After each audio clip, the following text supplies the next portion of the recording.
हे मराठे मुंबईत जाणार आहेत म्हणूनच यांनी मुद्दाम सरकारनं हे केलंय. याच्यात काय झाकून ठेवण्यासारखं काहीच नाही. हे सत्तेच देशापुढे उघडं पडलंय. परंतु सरकार विरोधात रोष याच्याचमुळे जातो. याचं कारणच खरं आहे की लोकांनी यांना सत्तेवरती बसवलंय, मराठ्यांनी यांना सत्तेवरती बसवलंय आणि त्याच मराठ्यांना मुंबईत गोरगरिबांना येण्यापासून रोखणं म्हणजेच रोष वाढण्याचं कारण फक्त सरकार आहे. म्हणजे कायदा हातात आम्ही देतोय, तुमच्या सत्ता आम्ही तुमच्या हातात देतोय आणि तुम्ही त्याचा गैरवापर करताय. अरे लोक तुम्हाला निवडून याच्यासाठी देतात की कसल्याही परिस्थितीत आपण जर मुंबईला कुठे गेलो तर आपले माणसं, आपलं सरकार बसले तिथं, आपले फडणवीस, आपले शिंदे, आपले दादा बसलेत तिथं, म्हणून लोक जातात. जे आपले म्हणून बसले तेच आपल्याला मुंबईत येऊ नको म्हणतात. म्हणजे ही खूप मोठी दहशत झाली, ही दादागिरी झाली सरकारची आणि चालत नसती. आम्ही मोजित नसतो आणि आम्ही ऐकत नसतो. कायद्याचा सन्मान करतो का आम्ही? तर हो आम्ही करतोय. आम्ही तुम्हाला अर्ज दिलाय परवानगीचा, तुम्ही परवानगी द्या नाही तर नका देऊ. याचा अर्थ नाही दिली तुम्ही तर कायद्याचा सन्मान तुम्हीच करत नाहीत. मी जात असतो, ठरलं आमचं मुंबईला यायचं, मी जाणार, रात्रंदिवस बसणार. तुम्ही काय शिजून देणार नाहीत का भाकरी खाऊन देणार नाहीत ते आम्ही बघणार आणि तुम्ही कसे मुंबईत अडवतो ते बी आम्ही बघतो. अडथळा नको, आमचे प्रश्न सोडवा. तुम्हाला प्रश्न सोडवायचे नाही, सत्तेत मराठ्यांकडून बसवायचं, गोरगरिबांचं वाटोळं पण करायचं आणि अडथळ्यात काय संबंध आहे? मुंबईतल्या बांधवांनी समजून घ्या, आम्ही आमच्यामुळे तुम्हाला त्रास होईल का? तर एखाद दिवस नक्की होईल. आम्हाला 10-15 दिवस सांभाळून घ्या. तुम्ही पण काय तिथं सुखी नाहीये, आम्हाला सुख नाही म्हणून आमच्या मागण्यासाठी आमच्या लेकरा बाळात कल्याण व्हावं म्हणून मुंबईत येतोय.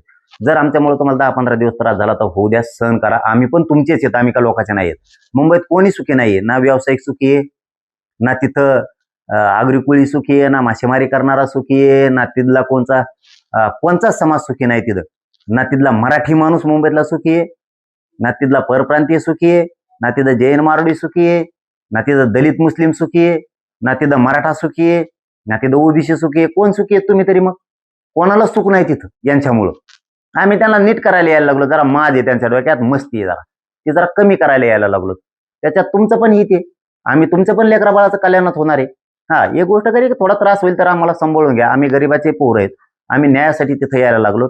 मुंबईत मात्र येणार, जर ठरलं ना मुंबईत येणार वर्षावरच येणार. मग तर इथं बसू नका तिथं बसू नका, काय तुमच्या बापाची पेंडे होय, इकडे येऊ नको तिकडे येऊ नको. भाकरी तुकडे तर खावा लागते ना करून, तुम्ही तर देत नाहीत लोकाला. म्हणा हे करू नको ते करू नको, मराठी सगळं करीत असते आणि यावेळेस मराठी मागे येत बी नसते, येत नसते. मला पुरा निर्णायक आंदोलन करायचं आहे. जर मुंबई ठरली तर माघारी येत नसतो. आणि कसे आडवे येतात, तुम्ही एकदा आमच्यावर हल्ला केलेला आहे, रक्ताचा चिखल केलेला आहे, फोडून डबल नादात पडायचं नाही बरं का या. आता आम्ही सावध आहेत हे ध्यानात ठेवायचं. आणि तुमच्यावर सगळ्याचा राग आहे, मग दलित मुस्लिमापासून शेतकऱ्यापासून सगळे व्यावसायिक वर्ग, व्यापारी वर्ग, नोकरदार वर्ग सगळे चिडलेले आहेत तुमच्यावर, हे ध्यानात ठेवा. मग तुम्ही दक्षिण मुंबई वगळता, आझाद मैदान वगळता इतर कुठेही तुम्हाला आंदोलन, निदर्शनं, धरणं काही तुम्ही करू नका म्हणल्यावर आम्ही मग कुठं करीत असतो? बुळकांडात करीत असतो मग आम्ही, मग तर कुठं करीत असतो? दादागिरी करायची नाही. आम्ही आझाद मैदानला करणार, शिवाजी पार्कला करणार, वर्षापुढे बी करणार, सगळ्या दुनियात करणार आम्ही. हा, कुठं जिथं आम्हाला रोड दिसणार आम्ही तिथं करणार.